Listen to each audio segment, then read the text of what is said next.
Okay, so in the first part, what we have understood is about PSEN and ALE. What is PSEN?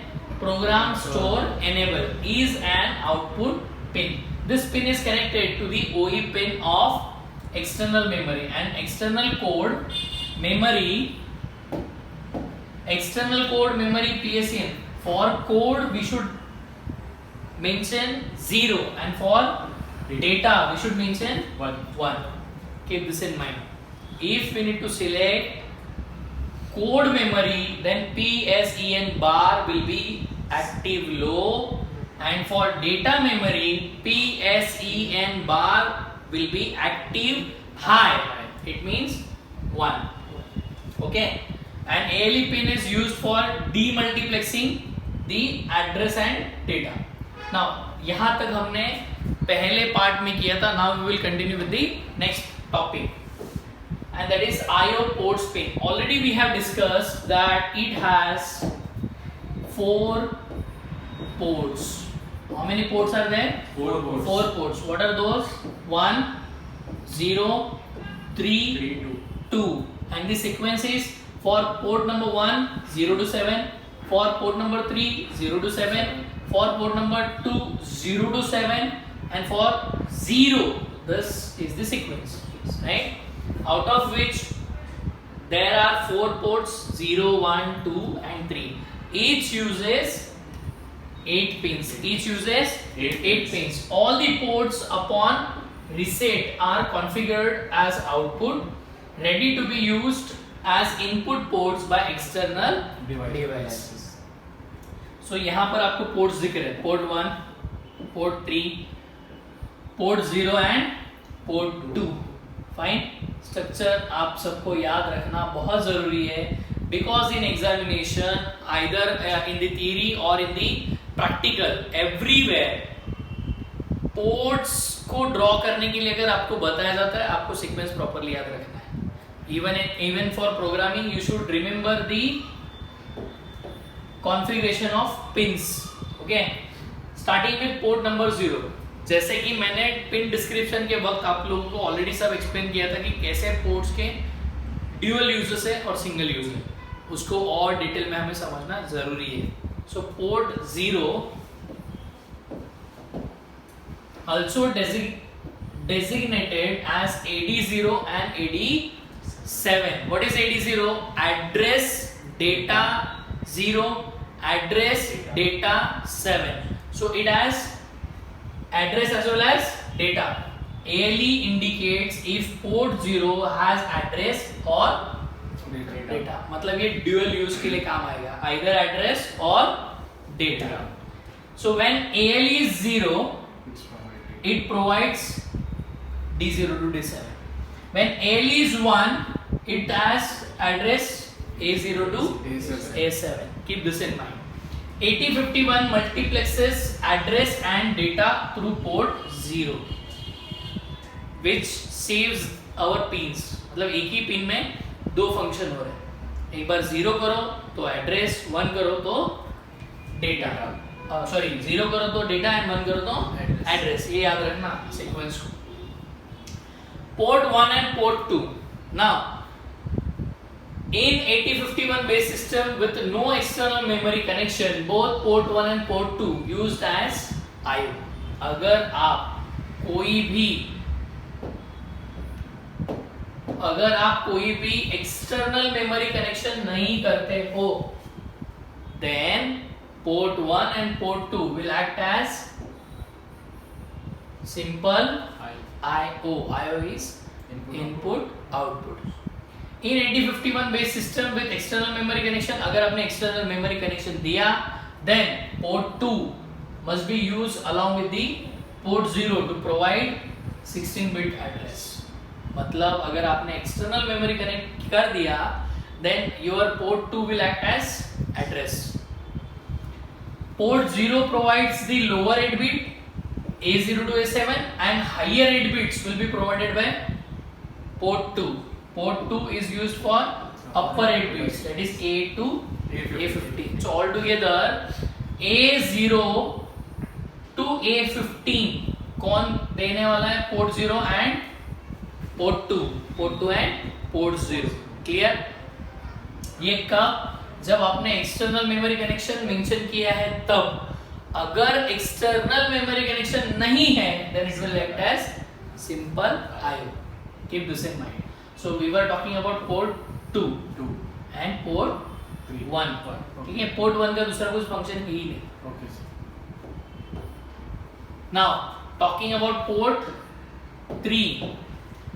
Port 3 pin number 10, 11, 12, 13, 14, 15, 16 and 17 all are having their own different functions, such as pin number 10 and 11 जिसके ऊपर RxD and TxD लिखा था, right?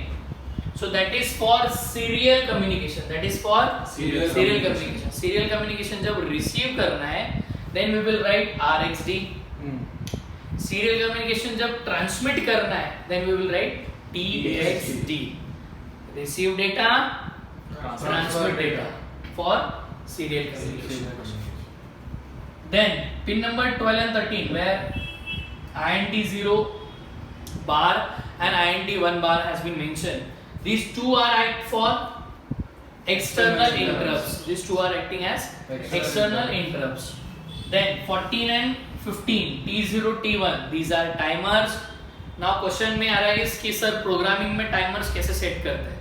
So, जब हम लोग programming का course start करेंगे उसमें टाइमर्स कैसे सेट करना है वो सिखाया जाएगा. थियरी में भी उसका कुछ कंटेंट है that we will learn. 16 and 17 is for read write signals of external memory. तो इसको एक्टिव लो रखना है 0 0 तब वो काम करेगा, अदरवाइज नहीं. सो आपको याद क्या रखना है, कौन से पिन से कौन सा फंक्शन गिवन है.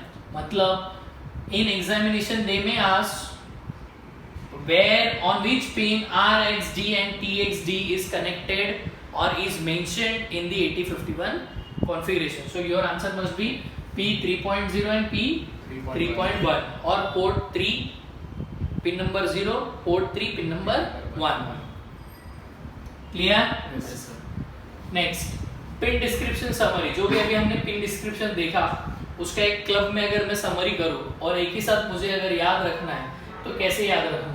सबसे पहले VSS VCC ground 0 volt reference power supply. This is the power supply voltage for normal, ideal and power down operation. Then port 0 to port 7 क्या है, IO. port 1 to port 1.0 to 1.7 क्या है, IO. port 2.0 to 2.7 क्या है, IO. port 3.0 to 3.7 IO. but depending upon their use, मतलब अगर memory extension दिया तो कुछ पोर्ट ड्यूअल ऑपरेट करेंगे एड्रेस के लिए, अदरवाइज आईओ के लिए. पोर्ट 1 हमेशा सिंपल आएगा, पोर्ट 1 के साथ आप कुछ नहीं कर सकते. सो यहाँ वही समरी मैंने वापस लिखा है, ठीक है. 16 बिट एड्रेस कब काम करेगा. सो वीडियो को पॉज करके इस टेबल को लिखना सो दैट आप ये समरी याद रखो और प्रीवियस जो भी टॉपिक बताया वो याद रहेगा, ठीक है. So this is again same about RST. RST stand for reset. ALE address slash enable. Address slash enable क्या करता है, output pulse for latching the low byte of data address during the access of external memory. अगर मुझे access करना है तो इधर 0 रखना है, मुझे क्या रखना है, 0. Then it will access the external memory. Fine. Then PSEN bar program store enable. Program store enable. So अभी थोड़ी देर पहले हमने PSEN के बारे में देखा इस वीडियो की शुरुआत में.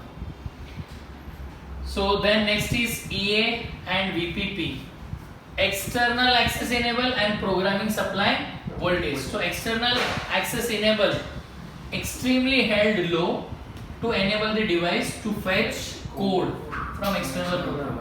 अगर कोड लेना है एक्सटर्नल मेमोरी से तो मुझे इसे क्या रखना है, क्या रखना है, लो. अगर मुझे उसमें से device execute internal memory, this pin also receives the programming supply voltage VPP during flash programming. ठीक है. सो अगर ये हाई रखा मैंने तो वो क्या लेगा, इंटरनल प्रोग्राम मेमोरी, और लो रखा तो वो क्या लेगा, external program memory. If it is low, external program memory. If it is high, internal program memory. Clear? Yes. This is what is the general block diagram of 8051. ये बहुत important है, आपको याद रखना है, एग्जाम में भी पूछा जाता है. Draw the basic block diagram of 8051. Architecture भी अगर ड्रॉ करना है उसके लिए सबसे पहले ये समझना बहुत जरूरी है. तो सबसे पहले क्या दिया है यहाँ पर, interrupt control, then 4K ROM, then 128 RAM, then timer 0 and timer 1. Here oscillator तो सबको पता चल चुका है. Bus control, IO ports, serial ports. All these are connected with CPU. All these are connected with CPU. अब यहाँ अगर नीचे आप देखो 4 IO ports कौन है, P0, P1, P2, P3 and serial ports अभी हमने रीड किया. सीरियल कम्युनिकेशन के लिए कौन यूज करना है, TXD, RXD, transmit data, receive data. इतना भी अगर आप बेसिक बना लेते हो और समझो 6 मार्क्स के लिए क्वेश्चन है, आपको 100% 4 मार्क्स मिलने ही. ठीक है. अब ये है एक्चुअल आर्किटेक्चर. ये क्या है आपका एक्चुअल आर्किटेक्चर. सो ये आर्किटेक्चर अगर हमें सीखना है तो इस आर्किटेक्चर में क्या क्या दिया है, पोर्ट 0, ध्यान से देखो, पोर्ट 0, पोर्ट 2 एंड यहाँ पर पोर्ट 1, पोर्ट 3. ये पहले हमने समझना जरूरी है. Port 0, port 2, port 1, port 3. Left side में टाइमिंग एंड कंट्रोल के साथ कौन है, ऑसिलेटर. टाइमिंग एंड कंट्रोल के साथ कौन दिया है, ऑसिलेटर. राइट. सो ये स्ट्रक्चर अगर आपको समझा ना तो ऑटोमेटिकली अंदर का स्ट्रक्चर समझ में आ जाएगा. अभी ध्यान से देखो शुभम, पोर्ट 1 ड्राइवर के साथ कौन है, पोर्ट 1 लैच. पोर्ट 3 ड्राइवर के साथ कौन है, पोर्ट 3 लैच. पोर्ट 0 ड्राइवर के साथ कौन है, पोर्ट 0 लैच. पोर्ट 2 ड्राइवर के साथ कौन है, पोर्ट 2 लैच. बरोबर. और उसके सबके जो एरो बनाए गए हैं वो कैसे हैं, बाय डायरेक्शनल. कैसे हैं, बाय डायरेक्शनल. ये देखो यहाँ पर सब कैसे हैं, बाय डायरेक्शनल. Bye directional. आधा काम आपका खत्म हो जाता है अगर ये 3 स्ट्रक्चर ठीक से ड्रॉ करते हैं तो. ठीक है. Now coming to the right hand side, ये है जिससे पूरा प्रोग्राम एग्जीक्यूट होगा. राइट. वो कौन है, program address register, buffer, PC incrementer. PC incrementer मतलब program counter incrementer. PC incrementer मतलब प्रोग्राम काउंटर इंक्रीमेंटर. प्रोग्राम को रन करना है ना, मूव A, B, उसका नेक्स्ट, उसका नेक्स्ट, उसका नेक्स्ट. तो ये नेक्स्ट स्टेप पर जाता है, इट मींस हम उसे काउंट कर रहे हैं. और उसे इंक्रीमेंट करने वाला ये है PC incrementer. Then program counter and then DPTR multiple. So ये स्ट्रक्चर आपको याद रखना बहुत जरूरी है. ये हो गया. अब ध्यान से देखो, left and right. Left and right यहाँ पर कौन है, ROM, EPROM, RAM, adder and RAM. Left और राइट में मेमोरी चला गया, बरोबर. लेफ्ट और राइट में क्या चला गया, मेमोरी. और अब अंदर, पूरा अंदर की तरफ हमारे रजिस्टर्स और टाइमर्स है. रजिस्टर्स और timer. Register B accumulator, A and B register हो गया. यहाँ पर कौन है, stack pointer, then TMP2, temp 1, temp 1 and 2. And वो किसके साथ कनेक्टेड है, ALU एंड ये PSW एंड SFR. अब इन सबको डिटेल में हमें जानना है, इन सबको डिटेल में जानना है. राइट. सो उसके लिए 805 ये जो अब तक हमने देखा था वो क्या था, आर्किटेक्चर. अभी हमें क्या देखना है, 8051 मेमोरी स्पेस. लेकिन ये सारा एक ही दिन में समझकर शायद आपका कंट्रोलर हैंग होने के चांसेस हैं। सो हम लोग क्या करेंगे, पार्ट्स बाय पार्ट्स उसको समझने की कोशिश करेंगे। सो कल का जो हमारा एपिसोड रहेगा उसमें हम 8051 मेमोरी स्पेस सीखेंगे।